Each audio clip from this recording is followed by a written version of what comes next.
पंतप्रधान नरेंद्र मोदींच्या महत्त्वाकांक्षी मुंबई अहमदाबाद बुलेट ट्रेन प्रकल्पाला गती मिळाली आहे। या मार्गावर चाचणीसाठी जपानमधून 2 अत्याधुनिक बुलेट ट्रेन लवकरच भारतात दाखल होतील। E5 आणि E3 श्रेणीतील या शिंकसेन बुलेट ट्रेन 2026च्या सुरुवातीला भारतात येतील। त्यांचा वापर प्रामुख्याने प्रशिक्षण आणि तांत्रिक चाचण्यांसाठी केला जाणार आहे।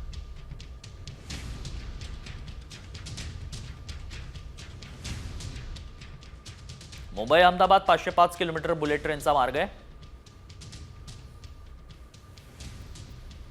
सूरत ते बिलीमोरा या 48 किलोमीटरच्या पहिल्या टप्प्यातील काम 1 ऑगस्ट 2026 पर्यंत पूर्ण करून चाचण्या सुरू होतील।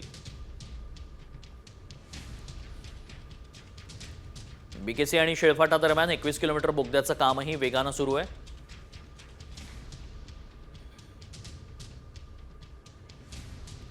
पालघर जिल्ह्यातील 7 बोगद्यांचं बांधकाम प्रगतीपथावर आहे। बुलेट ट्रेन मार्गावर 150 किलोमीटर 3 लाखांहून अधिक साऊंड बॅरियर्स बसवले।